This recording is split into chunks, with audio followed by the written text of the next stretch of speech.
Всем привет, это 39-й урок. Продолжим.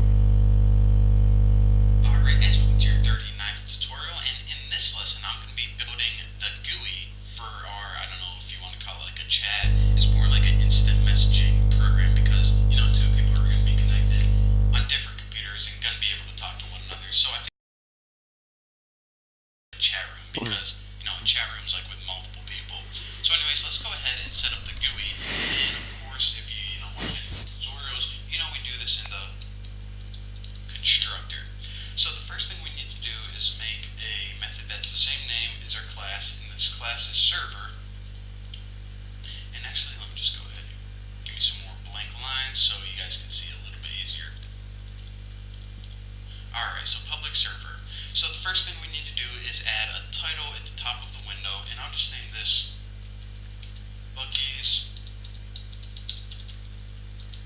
Bucky's Instant Messenger. What a great name for our program.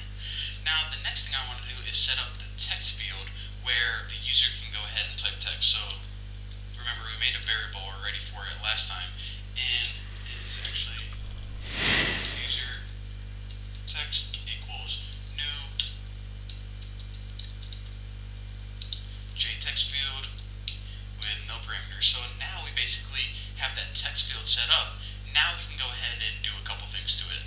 Now the very first thing I want to do is I actually want to run a method on this called set editable, and I want to set this equal to false.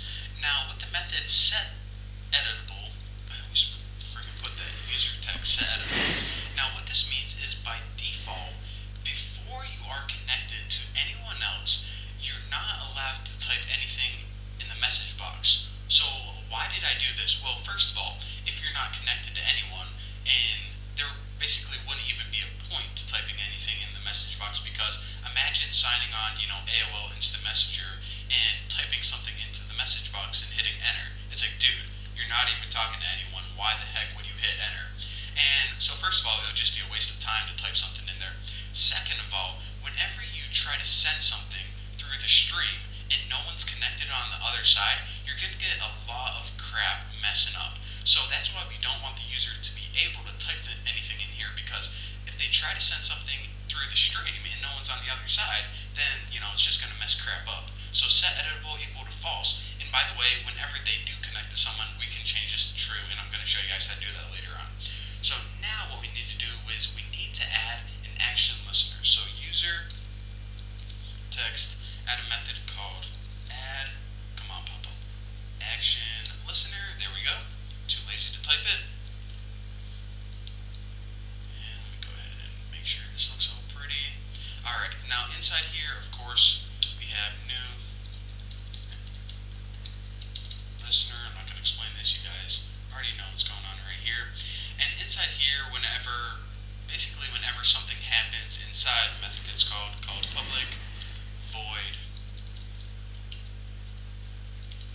action performed, and the event is action event. So there we go. After all of that, we finally got it set up. So basically, whenever the user types something into that text box, basically their message, and hits enter, then this method is going to be called action performed. That means that you hit enter. Obviously, what you want to do now is send the message that you typed into your text area. So what we're going to be doing is we're going to be creating another method for this called send message, and of course I think you guys already know what this does. It sends the message, and that's why we got an error, because we didn't create this message yet. But it says, okay, what do you want to send? Well, event get action command right here. If we hover over this, it says returns the command string associated with this action. Basically what we're passing into this is the string or the text that we typed into that text field. So once the connection is complete with someone else, you're going to be able to type stuff into that text field, and whenever we hit the enter button, it's just going to send whatever message we typed in. So after this, after we send the message, what we want to do is we actually want to set user text, which is that text field, set text equal to nothing. Now, why do we want to set this equal to nothing? Well, think about it. Think of, your messaging program, whether you use Google Chat or Facebook or AOL Instant Messenger, whenever you type something into the message area and hit enter, your message doesn't sit there in the message area still.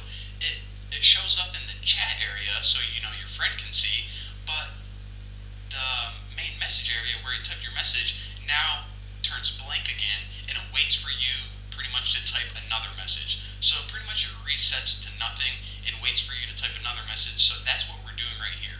If we didn't have this line of code, then you would send your message and the message would still be sitting there in the text area. Kind of a waste of, you would have to delete it.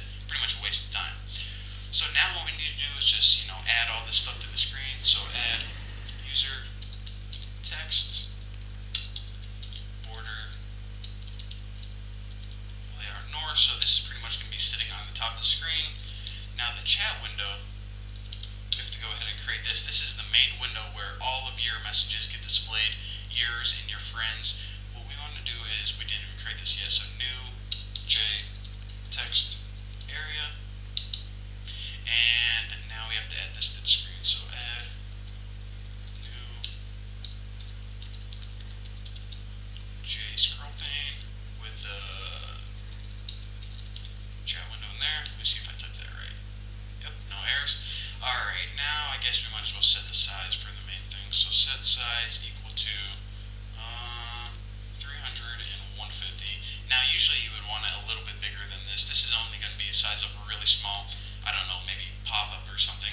But since I'm going to be running both of these programs at the same time and I want them both to fit on the screen, I put it 300 by 150. And the last thing is set visible equal to true. So of course it's actually visible on your screen. Now hopefully if you coded everything correctly, then you should only get this one error that says, okay, you know what, you didn't even create this method yet. So we have to do that later on, and of course we will in the upcoming tutorials. But now our constructor is complete, our GUI is successfully created, and it now has the little where is it?